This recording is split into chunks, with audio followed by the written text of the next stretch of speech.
আহলে বাইত কারা? এ বাবা, আহলে বাইত কারা? নবী সাসারা আছে না? কয় না নবী সাসারা আছে না? আহাল মানি পরিবার, কয় না আহাল মানি কি? আরো জোরে, আহাল মানি কি? বাইত মানি ঘর, বাইত মানে কি? ঘরের মধ্যে যারা বসবাস করে তাদেরকে আহলে বাইত বলা হয়, অথবা ঘরের মধ্যে তাহলে ঘরের অধিবাসীকে আহলে বাইত বলা হয়। তো এখন নবীর ঘরের মধ্যে নবীর সাসারা ছিল, খুব খেয়াল করবেন, নবীর বিবিরা আছে, নবীর ছেলেরা ছিল, নবীর মেয়েরা ছিল, নবীর দাদা আছে, নবীর দাদি আছে, মা আছে, বাবা আছে। এখন সবাইকে আহলে বাইত, সবাইকে আহলে বাইত। আমি বলে দিই সহজে, অনেকগুলো ব্যাখ্যা বিশ্লেষণ আছে, আমি সংক্ষেপে বলে দিই। আহলে বাইত দুই প্রকার, একটা হলো আহলে বাইতে আম, আর একটা হলো আহলে বাইতে খাস। একটা হলো আম মানে সাধারণ আহলে বাইত, অর্থাৎ যেটার মধ্যে সবাই অন্তর্ভুক্ত হবে। আর একটা হলো আহলে বাইতে খাস, যেখানের মধ্যে সবাই ঢুকতে পারবে না, যারা একমাত্র নির্দিষ্ট। আহলে বাইতে আমের মধ্যে আমার নবীর বিবিরা আছে, আমার নবীর সাসারা আছে, আমার নবীর দাদা দাদি আছে, সন্তানরা আছে, এটা হলো আহলে বাইতে আম। আর আহলে বাইতে খাস যেটা, সেই ক্ষেত্রে আমার নবী বলছেন আমার একমাত্র খাস, আমার একমাত্র খাস নির্দিষ্ট আমি নবীর আওলাদ হলো চারজন। এক নাম্বার আলী, ফাতেমা, হাসান, হুসাইন, এই চারজন হলো নির্দিষ্ট খাস আমি নবীর আহলে বাইত। জোরে বলেন সুবহানাল্লাহ। আল্লাহুম্মা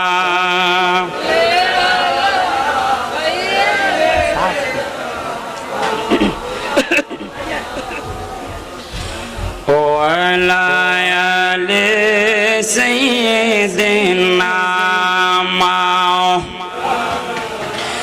আর জোরে আল্লাহুম্মা, সবাই জোরে,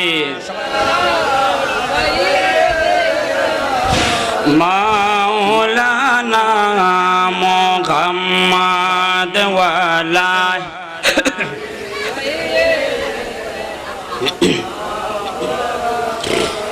গভীর মনোযোগ পাওয়ার আমার বন্ধুরা আমার, আমি বলতেছিলাম আল্লাহ কোরআনুল কারীমের 25তম পারা সূরাতুশ শূরা, 25তম পারা সূরাতুশ শূরা, আয়াত নাম্বার 29 নাম্বার আয়াত। আল্লাহ জিবরাইলের মাধ্যমে আমার নবীর কাছে একটা আয়াত নাজিল করে দিলেন। আয়াতটা হলো কুল, হে নবী আপনি বলে দেন, আপনার উম্মতকে আপনি বলে দেন, লা আসআলুকুম আলাইহি আজরান, ও উম্মত আমি নবী তোমাদের জন্য বদরের ময়দানে কত কষ্ট করলাম। এই উম্মত উহুদের ময়দানে আমি দান শহীদ করে দিলাম, তাইফের ময়দানে আমি নবীজির রক্ত মোবারক আমি কোরবান করলাম। উম্মত কত কষ্ট করলাম, কত ত্যাগ দিলাম, কত পরিশ্রম করলাম তোমাদের কাছে। লা আসআলুকুম আলাইহি আজরান, আমি নবীজি এত কষ্ট করলাম, কোন কষ্টের বিনিময়ে আমি নবী তোমাদের কাছে চাই না। আচ্ছা আমার নবীর 1 সেকেন্ডের কষ্টের বিনিময়ে আমরা কি কখনো দিতে পারবো? আওয়াজে বুঝা যায় দিতে পারবেন? দিতে পারবে বাবারা আমার, বন্ধুরা আমার, নবী ডাক দেখো উম্মত আমি তোমাদের কাছে কোন কষ্টের বিনিময় চাই না, ইল্লাল মাওয়াদ্দাতা ফিল কুরবা। উম্মত আমি নবীজি এত কষ্ট করলাম, কোন বিনিময় চাই না, শুধুমাত্র একটা বিনিময় চাই। ও নবী গো কি বিনিময়? মদিনার নবী ডাক দিয়া কয় মাওয়াদ্দাতা ফিল কুরবা, আমি নবীজির নিকটবর্তী যারা আওলাদ আছে, আমি নবীর নিকটবর্তী যারা বংশধর আছে, ওই নিকটবর্তী বংশধরের ভালোবাসাটা আমি নবী তোমাদের কাছে চাই। জোরে বলেন সুবহানাল্লাহ। কোরআনের আয়াত, আয়াত এটা আমার কথা নয়, আমার নবী বলেন তোমাদের কাছে আমি কিচ্ছু চাই না, ইল্লাল মাওয়াদ্দাতা ফিল কুরবা, একমাত্র আমি নবীর যে নিকটবর্তী আওলাদ যারা আছে তাদের ভালোবাসাটা চাই, তাদের মহব্বত চাই।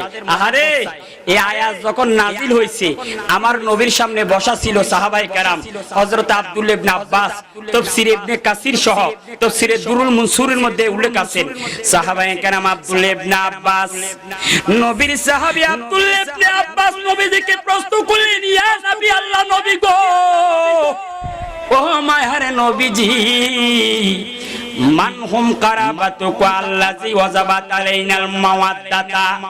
ও মায়ার নবীজি কারা আপনি নবীর নিকটবর্তী আওলাদ, যাদেরকে ভালোবাসা আল্লাহ আমাদের উপর ফরজ করে দিয়েছেন, আবশ্যক করে দিয়েছেন, তারা কারা? আপনার নিকটবর্তী আওলাদ কারা? এবার আমার নবী বলেন সাহাবীরা রে, আমি নবীজির নিকটবর্তী আওলাদ হলো আলিয়ুন, ফাতেমাতুন, হাসানুন, হুসাইনুন। এই চারজন হলো আমি নবীর নিকটবর্তী আওলাদ, একদম খাস আওলাদ, আমি নবীর কাছের আওলাদ। এই চারজনকে ভালোবাসা আমার আল্লাহ তোমাদের জন্য ফরজ করে দিয়েছেন। জোরে বলেন সুবহানাল্লাহ। কোরআনের আয়াত তাফসীরের মাধ্যমে আমরা প্রথম প্রমাণ পেয়ে গেলাম আমার নবীজির খাস একদম কাছের নিকটবর্তী আওলাদ কয়জন? আরো জোরে কোন কয়জন? আরো জোরে কয়জন? এক নাম্বার আলী, কোন এক নাম্বার, দুই নাম্বার ফাতেমা, তিন নাম্বার হাসান, চার নাম্বার হুসাইন। মোট কয়জন? চারজন। দুই নাম্বার দলিল সুনানে তিরমিজির হাদিস। আমার দয়াল নবীজি মসজিদে নববীর সামনে বসে আছেন, হঠাৎ করে ইমাম হুসাইন আসলেন। আমার নবীর একটা চাদর মোবারক ছিলেন, কালো চাদর। নবীজি ইমাম হুসাইনকে বলেন আসো নানা আসো, চাদরের ভিতরে ঢুকাইছেন। এবার কিছুক্ষণ পর ইমাম হাসান আসলেন, আমার নবীর চাদরের ভিতরে ঢুকাইছেন। ফাতেমা আসলেন, উনাকর ঢুকাইছেন। আলী আসলেন, উনাকর ঢুকাইলেন। এবার আমার নবীর একজন বিবি ছিল উম্মে সালমা। উম্মে সালমা এসে বলছেন হুজুর আমাকে একটু চাদরের ভিতরে ঢুকান না।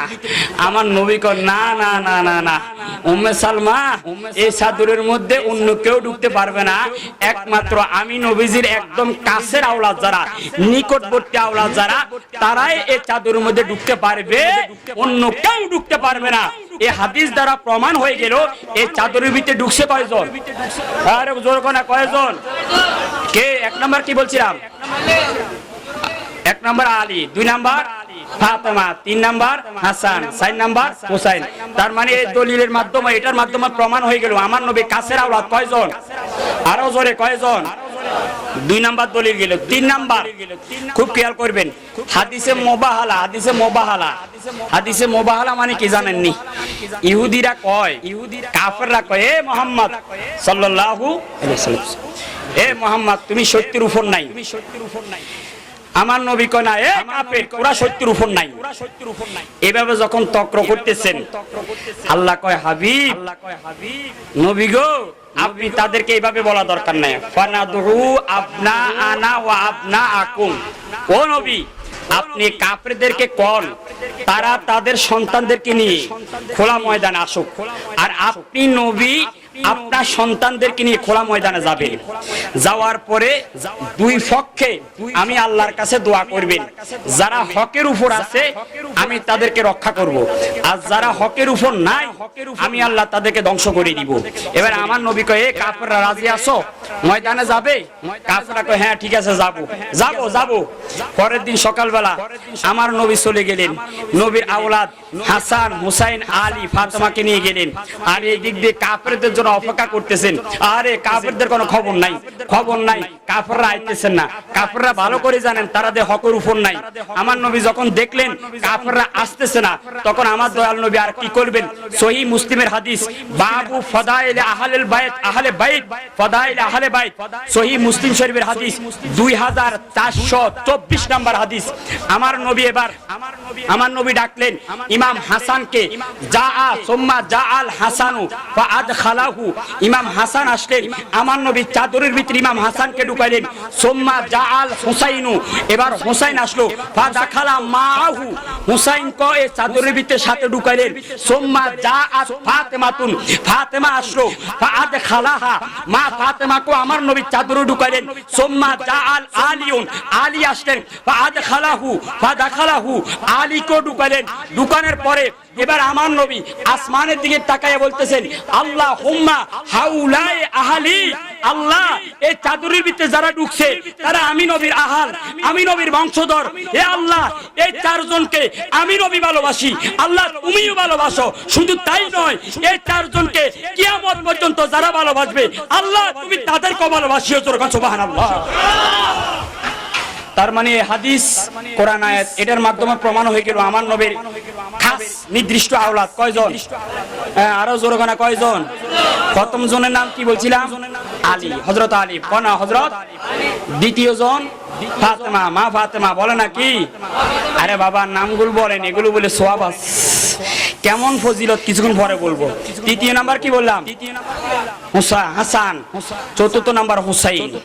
এই চারজন। তাহলে আমরা এখন এই কয়েকটা দলিলের মাধ্যমে প্রমাণ হয়ে গেল আমার নবীর আহলে বায়ত খাস আহলে বায়ত চারজন। তাহলে আহলে বায়ত কারা? আজকে থেকে যদি আপনাদেরকে প্রশ্ন করো জবাব দিতে পারবো তো ইনশাআল্লাহ। দ্বিতীয় নাম্বার পয়েন্টের আলোচনা গেল। এবার তৃতীয় নাম্বার খুব গুরুত্বপূর্ণ একটা প্রশ্নের জবাব দিন, এখন ভালো করে খেয়াল করবেন। আচ্ছা, আমি আপনাদের কাছে জানতাম চাই বর্তমান আওলাদে রাসূল নবীর বংশধর আসেনি? হ্যাঁ কয় না আসেনি? আসেনি? আছে।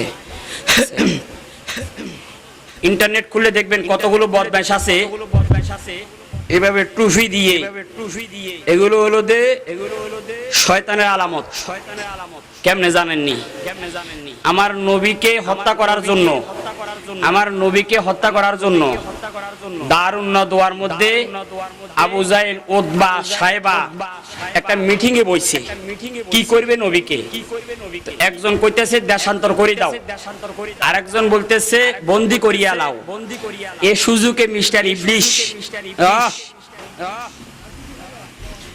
এ জুব্বা টুব্বা গাদি মানে কাঁপতেছে, মানে বহুত বড় মুরব্বী। এইভাবে সাজিয়াই কইও আমি একজন মুসাফির মানুষ। আপনি কে? আমি শাম দেশ থেকে আইছি, আমি মুসাফির মানুষ। কয় হারে কাফেররা কয় আবু জাহেল কয় হারে এত বড় একটা মুরব্বী, কি সুন্দর চেহারা। এই মুরব্বী দাড়ি টাড়ি সাদা, আরে জুব্বা টুব্বা গাদ দিছে, আবা কাবা আছে। কয়টা কোন আপনি কি কইতেছেন? আপনারা তো বিভিন্ন পরামর্শ নিচ্ছেন। আমি একটা মুহাম্মাদের বিষয়ে একটা পরামর্শ দিচ্ছি। শয়তানে কয় কি পরামর্শ? কয় দেখেন দেশ থেকে অন্য দেশে ফাটাই দিলে যে কোনো সময় আবার আসি যাইব, অথবা বন্দি করে রাখলে যে কোনো টাইমে বের হয়ে যাবে। তবে আমি একটা পরামর্শ দিই, দেশান্তর করারও দরকার নাই, বন্দি করারও দরকার নাই, একবার মুহাম্মদকে দুনিয়া থেকে বিদায় করে দেন। জোরে বলেন নাউজুবিল্লাহ। এ বুদ্ধি দিছে কে? কে? শয়তান আবাক আবাক দিয়াই। তো ঠিক এই শয়তানের কিছু অনুসারী এখন আসেনি, দেখবেন এই আবাক আবাক দিয়ে এমন ভাবে বইয়ে এটি মিস্টার ইবলিশ শয়তানের অনুসারী, ওই শয়তানের অনুসারী বদমাশ এটি এভাবে বইয়ে বই এবার ফতুয়া দেয় কি জানেনি? কয় না নবীর আওলাদ নাই, এখন আর নবীর আওলাদ নাই। তো এখন আসেন তারাদের নাই বলে, নাই বলার পিছনে কিন্তু একটা চমৎকার যুক্তি দেয়, আপনি নিজেও ফেল হয়ে যাবেন। কি যুক্তি জানেননি? আচ্ছা আমি আপনাদের কাছে জানতাম আপনারা যারা এখানে আছেন, খারাপ লাগেনি বাবা? আমি আসলে আলোচনার নিয়ম হলো আমি আস্তে আস্তে করি, আমার আলোচনা একটু ব্যাপক টাইম লাগে, আস্তে আস্তে ধীরে ধীরে ধারাবাহিক আলোচনা করি, সময় লাগে একটু। ধৈর্য সহকারে যারা বসে তারা অবশ্যই অনেক কিছু শিখতে পারে, জানতে পারে, এটা স্বাভাবিক। এখন আসেন ছেলের মাধ্যমে, এখন তো নবীরা ছেলে নাই, তাইলে এখন নবীর বংশ আর আছে? হ্যাঁ আসেনি? হ্যাঁ কেমনে আছে? হ্যাঁ বাজি এই জায়গাতে ফেসো বলা দিবে, আপনি নিজেও ব্যাপ বলা হয়ে যাবেন, বুঝেননি কথা? এবার আমি উত্তরটা বলে দিই। আচ্ছা আমি আপনাদেরকে একটা কথা বলি, এটা হলো যুক্তি। একদিক দিয়ে আমি যুক্তি রাখলাম, আরেক দিক দিয়ে আমার দয়াল নবীর হাদিস রাখলাম। হাদিস বলতেছেন এটা, যুক্তি বলতেছেন এটা। এখন আপনি কি যুক্তি মানবেন নাকি নবীর হাদিস মানবেন? আরো জোরে কোনটা মারবেন? আরো জোরে কোনটা মারবেন? অবশ্যই আমাদেরকে নবীর হাদিসকেই মানতে হবে, কারণ উসুলের নিয়ম হলো, উসুলের দলিল চারটা: কোরআন হাদিস, কোরআন হাদিস এজমা কিয়াস। কোরআনে না পাইলে হাদিসে দেখো, হাদিসে না পাইলে এজমাতে দেখো, এজমাতে না পাইলে কিয়াসে যাও। এখন যেহেতু কোরআনে নাই, আমরা এবার হাদিস দেখব। এখন আমার নবীর হাদিস যদি থাকে তাহলে যুক্তির কোনো দরকার আসেনি, আরো জোরে আসেনি। এবার আমি বলি, প্রথমে আমার দয়াল নবী বলেন কোন হাদিস সেটাও বলে দিচ্ছি। প্রথমে বুঝার জন্য বলতেছি, আমার নবী ঘোষণা করছেন আদম থেকে শুরু করে ঈসা নবী পর্যন্ত, ঈসা নবী থেকে শুরু করে কিয়ামত পর্যন্ত যত মানুষ এসেছে, যত মানুষ আছে, যত মানুষ আসবে, প্রত্যেক মানুষের বংশ জারি হবে, বংশের পরিচয় হবে, তার ছেলের মাধ্যমে একমাত্র আমি নবীর বংশ কিয়ামত পর্যন্ত পরিচয় লাভ করবে, জারি থাকবে, দুনিয়াতে থাকবে আমার কন্যা ফাতেমা জোহরার মাধ্যমে। যেরকম সুবহানাল্লাহ। হাদিস মাজমাউল দাওয়াই ইমাম হাইসামি ওনার কিতাবে উল্লেখ করেন, আল মুদামুল আওসাদ ইমাম তাবরানি এই হাদিস উল্লেখ করেন। দয়াল নবীজি বলেন, ইন্নাল্লাহা আজ্জা ওয়া জাল্লা জাআলা যুরিয়াতা কুল্লু নবিয়্যিন ফি সুলবিহি। নবী বলেন, ইন্নাল্লাহা আজ্জা ওয়া জাল্লা জাআলা যুরিয়াতা কুল্লু নবিয়্যিন ফি সুলবিহি। প্রত্যেক নবীর বংশ জারি হবে সুলব অর্থাৎ তার ছেলের মাধ্যমে। ওয়া ইন্নাল্লাহা আজ্জা ওয়া জাল্লা জাআলা যুরিয়াতি ফি সুলবে আলী ইবনে আবি তালিব। একমাত্র আমি নবীর বংশ এই দুনিয়ার মধ্যে জারি থাকবে আমার ফাতেমা, আমার শেরে খোদার মাধ্যমে। যেরকম সুবহানাল্লাহ। তাহলে নবী বলতেছেন আমার বংশ জারি হবে ফাতেমার মাধ্যমে, আলীর মাধ্যমে। আর জালেমরা যুক্তি দিচ্ছে নবীর ছেলে নাই। এখন তাদের যুক্তি মানবেন নাকি নবীর হাদিস মানবেন? আরো জোরে কার মানবেন? তারা বলতেছেন তাহলে হাদিস হলো সকল মানুষের বংশের পরিচয় ছেলের মাধ্যমে, একমাত্র আমার নবীর বংশ পরিচয় কিসের মাধ্যমে? আরো জোরে কিসের মাধ্যমে? মা ফাতেমার মাধ্যমে। কনা কার মাধ্যমে? এবার আসেন একটু বুঝাই দিই। আচ্ছা কোন সে ফাতেমা আলী দুইজন ওনারা। আচ্ছা ফাতেমার কয়জন সন্তান?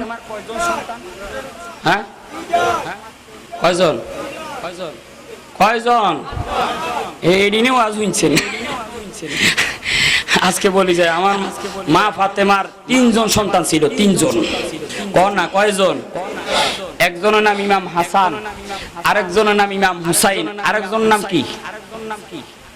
ও হামজা। নবী সাসারে ছেলে বানালা দিছেন অবস্থা না জানলে কই দি। আচ্ছা ঠিক আছে কই দিয়েন। ও আবিগো লগে যাইলে এরকম না কই দিন ছেড়ে দিলি ভুল হলো কই দিয়েন।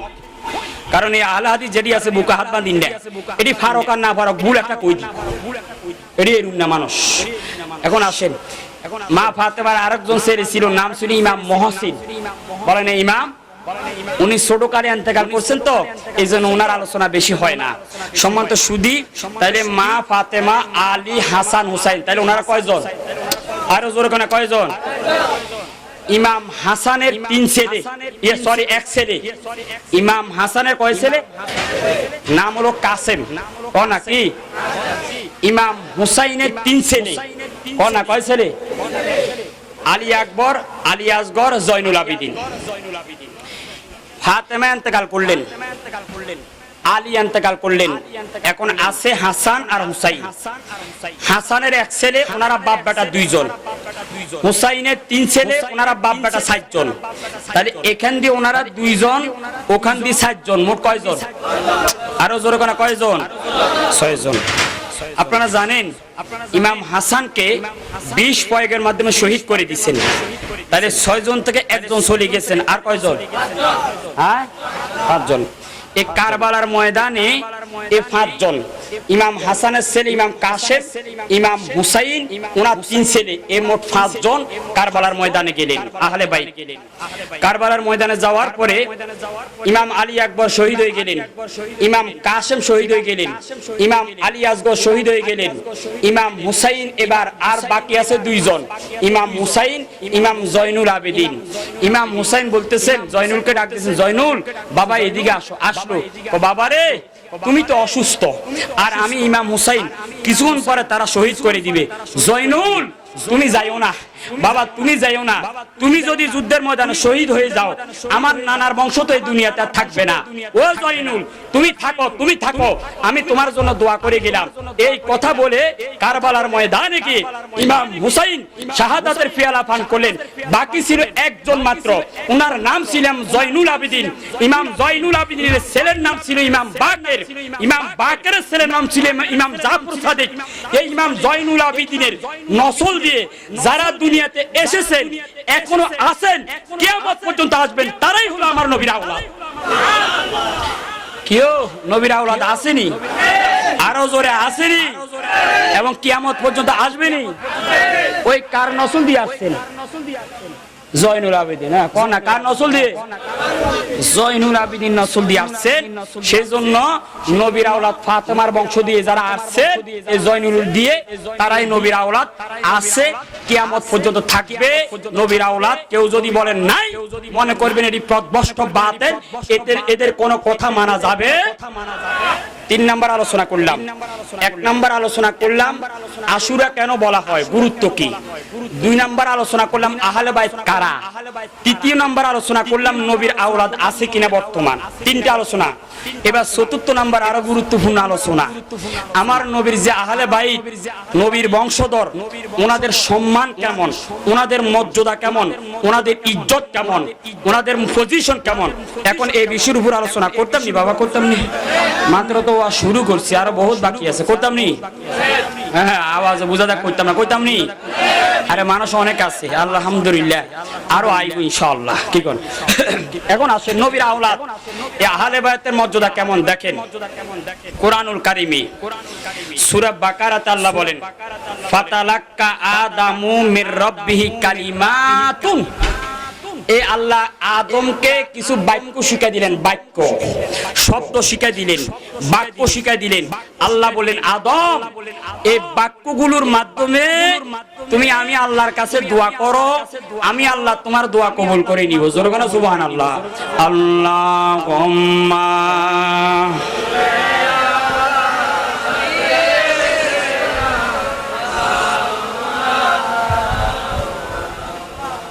ওয়ালা আলি সাইয়্যিদিনা।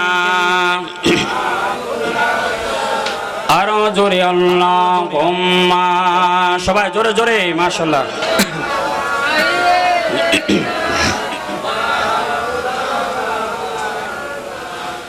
ওয়ালা আলি সাইয়্যিদিনা।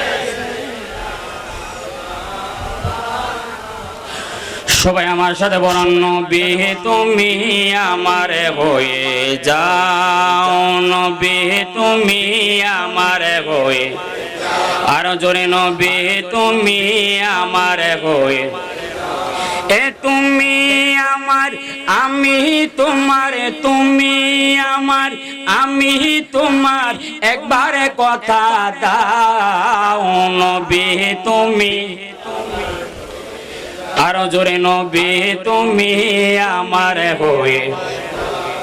এ তোমায় ভালোবাসে হৃদয়ের টানে, মন বসে না কোনো কাজে তোমায় বিঘনে। এ গুনাহগার মতি ডাকে, গুনাহগার মতি ডাকে, একবার ফিরে চাও, নবী তুমি। আরো জোরে, নবী তুমি আমার হয়ে। এ তুমি আমার, আমি তোমার, তুমি একবার কথা দাও, নবী তুমি। বাবারা আমার, বন্ধুরা আমার, আমি বলতেছিলাম আল্লাহ বলেন, ফাতালাক্কা আদামু মির রাব্বিহি কালিমাত। আমি আল্লাহ আদমকে কিছু বাক্য শিখাই দিলাম, বাক্য। এই বাক্যের মাধ্যমে আদম আমি আল্লাহর কাছে দোয়া করেছেন, যে দোয়াটা আমি আল্লাহ কবুল করে নিলাম। এখন প্রশ্ন হলো, হুজুর এই আদম যে বাক্যগুলো আল্লাহ যে আদমকে শিখাই দিয়েছেন, বাক্যগুলো কি বাক্য ছিল জানা দরকার আছে কি না?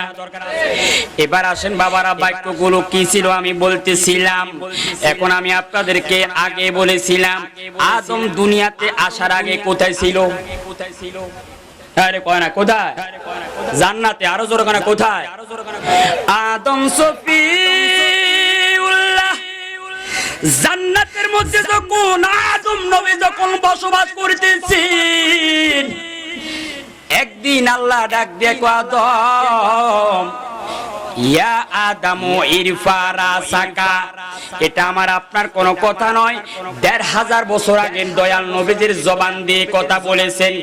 সহিহ হাদিস আল মুস্তাদরাক আলা সহিহাইন, ইমাম হাকিমের কিতাব, ওই কিতাবের মধ্যে হাদিস উল্লেখ করেন, আল্লাহ আদম নবী যখন জান্নাতের মধ্যে বসবাস করেন, আল্লাহ একটা ডাক দিয়ে কয়, আদম ও আদম ইরফা রাসাকা, তোমার মাথাটা উপরের দিকে উঠাও। জোরে বলেন সুবহানাল্লাহ। তখন আদম কোথায়? জান্নাত। কোন না কোথায়? এবার আদম নবী ফারাফারাসাহু, আদম নবী মাথাটা উপরের দিকে উঠাইলেন। ফারাআনুরা মুহাম্মাদিন সাল্লাল্লাহু আলাইহি সাল্লাতু ওয়াসসালাম ফি সারাদিকিল আরশি, আদম নবী যখন মাথাটা উপরের দিকে উঠাইলেন, আদম নবী তাকায়া দেখলেন আরশ আজিমের চৌকাঠের মধ্যে আমার আল্লাহর সাথে নূরে মুহাম্মাদি, অর্থাৎ আমার দয়াল নবীজির নাম মোবারক। করে গান সুবহানাল্লাহ, আরো জোরে গান সুবহানাল্লাহ। এবার আদম বলেন, ইয়া রব মা হাযা, তুমি আরশ আজিমের মধ্যে আমি আল্লাহর সাথে লেখা দেখেছো, এটা তোমার বংশধরের মধ্যে একজন নবীর নূর মোবারক, যার নামটা হলো আসমানের মধ্যে আহমদ, জমিনের মধ্যে মুহাম্মদ। ও আদম, লাউলা লামা খালাকতুস সামা ওয়ালা আরদা ওয়ালা আরশা ওয়ালা কুরসিয়া ওয়ালা জান্নাতা ওয়ালা নারা ওয়ালা জিন্নিয়ুন ওয়ালা ইনসিয়ুন। আল্লাহ ডাক দিয়ে কয়, আদম ওই আরশ আজিমের মধ্যে যে নূর মোবারক, এই নূর যদি আমি আল্লাহ সৃষ্টি না করতাম, তুমি আদমকে আমি আল্লাহ তৈরি করতাম না। এই নূর যদি আমি আল্লাহ সৃষ্টি না করতাম, আমি আল্লাহ আরশ সৃষ্টি করতাম না, কুরসি সৃষ্টি করতাম না, লৌহ সৃষ্টি করতাম না, আসমান জমিন কিছু আমি আল্লাহ সৃষ্টি করতাম না। আদম রে আদম, ওই নূরের কারণে আমি আল্লাহ কুল মাখলুকাত তৈরি করলাম। জোরে বল সুবহানাল্লাহ। তুমি আরো জোরে বল সুবহানাল্লাহ। সুবহানাল্লাহ বাজে কইেন ইয়ানো না কইলে সুবহানাল্লাহর ওজন বুঝেননি? বুঝুন না। সুবহানাল্লাহর ওজনটা কেমন জানেননি? সুনানে তিরমিজির হাদিস, আমার নবী বলতেছেন, ফা সুবহানাল্লাহি মা বাইনাস সামাই ওয়াল আরদ, আমার কোন উম্মত যদি একবার জোরে সোরে সুবহানাল্লাহ বলে, এই সুবহানাল্লাহর সওয়াব দিয়ে আল্লাহ আসমান জমিনের মাঝখানে যে খালি জায়গাটা আছে, আল্লাহ এই খালি জায়গাটা দিয়ে পুরা সওয়াব দিয়ে পরিপূর্ণ করে দিই। অন কোন সুবহানাল্লাহ, সবাই কোনছে একটু জোরে সোরে সুবহানাল্লাহ। তাহলে এখন আদম আরশ আজিমে আল্লাহর সাথে আমার নবীর কি দেখলেন? নাম মোবারক। আরো জোরে কি দেখলেন? নাম মোবারক। এখন আমার দেশের এক মুফাসসির, হে ফাঁকে ফাঁকে রকেটে যায়, রকেটে, বুঝুন না কথা, হে বিমানে যায় না, রকেটে যায়। হে ওই ফুটবল খেলায়, ইংলিশ লিগে খেলায়, বুঝছেন নি কথা, দুনিয়ার যত আবরো জবরের কথা বলে সব তার মুখ দিয়ে বাইর হয়। কিন্তু হেদের দলের লোকেরা চুপ, কোনো কথা কয় না, হিসাব বুঝু যা বলে তাই ঠিক, শুধু অন্যরা বললে সমস্যা। এই আন্তর্জাতিক বেকুব মুফাসসির নামে তক্তা, এ জালেম আজ থেকে 3 বছর কিংবা 4 বছর আগে একটা ফতুয়া দিছে, কয় আমার নবীর নামের সাথে নাকি আল্লাহর নাম নিলে নাকি শিরিক হয়ে যাবে। আরো জোরে কোন নাউজুবিল্লাহ। কিও নবী আল্লাহর নামের সাথে নবীর নাম নিলে শিরিক হইব? আরো জোরে শিরিক হইব? যদি শিরিক হয়, এখন আমি আপনাদেরকে জানতাম চাই, আরশ আজিমের চৌকাঠের মধ্যে আল্লাহর নামের সাথে যে নবীর নাম লাগাইছে, এটা কি আপনাদের এই ফাল পাড়ার কোন মিস্ত্রি কি লাগাইছে? হ্যাঁ কয় না, কোন মিস্ত্রি লাগাইছে নি? তো আল্লাহর নামের সাথে নবীর নাম আরশ আজিমে কে লাগাইছে? আল্লাহ। আরো জোরে কে? কারণ আল্লাহর নামের সাথে নবীর নাম নিলে যদি শিরিক হয়ে যায়, লাগালে শিরিক হয়ে যায়, তার ফতো অনুযায়ী প্রথম আল্লাহ শিরিক করছে। মানে আল্লাহরে যদি কেউ শিরিককারী কয়, তার ঈমান থাকবো নি? আরো জোরে থাকবো নি? তাহলে এই সমস্ত মুফাসসির, এই সমস্ত বদমাশ, এগুলোর কথা কোনোভাবে শোনা যাবে? সম্মানিত সুধী, আমার আল্লাহর নাম শুধু ওখানে না, আমার আল্লাহর নাম কোরআনুল কারীমের 1 জায়গা নয়, 10 জায়গা নয়, বরাবর 40 জায়গায় আল্লাহর নামের সাথে আমার নবীর নাম মোবারক। জোরে বলেন সুবহানাল্লাহ। এবার ওই আরশ আজিমের মধ্যে যে নাম মোবারক দেখছেন আদম নবী, এই আমার নবীর নামটা জান্নাতের মধ্যে খুব ভালো করে মুখস্থ করে নিয়েছেন। জোরে বলেন সুবহানাল্লাহ। এক। দুই নাম্বার, কিতাবের নাম মাওয়াহিবুল লাদুনিয়া। কিতাবের নাম মাওয়াহিবুল লাদুনিয়া, লিখেছেন শারিউল বুখারী ইমাম কুস্তুলানী রাহমাতুল্লাহ আলাইহি। এই কিতাবের মধ্যে তিনি উল্লেখ করেন একদিন জিবরাইল আমিন জান্নাতের মধ্যে আদমকে কি বলতেছেন, আদম জান্নাত চাইবেন নি, পুরা জান্নাতটা দেখবেন নি? তো আদম কয়, আরে জান্নাত কার না চাইতে মন চায়? হ্যাঁ হ্যাঁ চাইুম, দেখুম যদি তুমি দেখাও। ও চলেন, রওনা হয়ে গেছে, জান্নাত চাইতেছেন। আদম একবার এইদিকে তাকায়, আবার এইদিকে তাকায়, আবার এইদিকে তাকায়, আবার এইদিকে তাকায়। তাকাইতে তাকাইতে হঠাৎ করে আদম সফিউল্লাহ দেখতে পাইলেন, আহারে চমৎকার একটা দরজা। কোনা কি দেখছেন? আরো জোরে, কি দরজা? আদম নবী জান্নাতের এই দরজা দেখে বেহুশ হয়ে গেছেন। ও মারে মা, এত সুন্দর দরজা! জিবরাইল কি কয়, আদম এই দরজা দেখে বেহুশ হয়ে গেলেন, আর দরজার ভিতরে কি আছে ওটা দেখবেন নি? জোরে বলেন সুবহানাল্লাহ। তো আদম কয়, আরে জিবরাইল মনে তো চাই যদি তুমি দেখাও। জোরে বলেন সুবহানাল্লাহ। আল্লাহুম্মা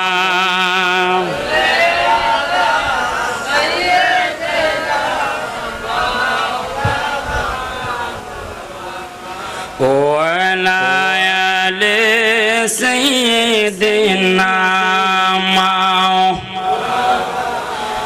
বাজি। আপনারা যদি এত আস্তে যদি কন তাহলে আমার ভলিউমও কমে যাইব, কারণ আপনাদের আওয়াজ উঠবে। এমনি কারেন্ট নাই, কারেন্ট না থাকলে কিন্তু এই জেনারেটর দিয়ে বক্স চালাইলে গলা টানে, তাহলে আমার এসকো কমে যাবে। আপনাদের আওয়াজের উপর আমার ওয়াজ নির্ভর করবে। এই জন্য দুরূদ শরীফটা অন্তত জোরে সোরে কই না, আল্লাহুম্মা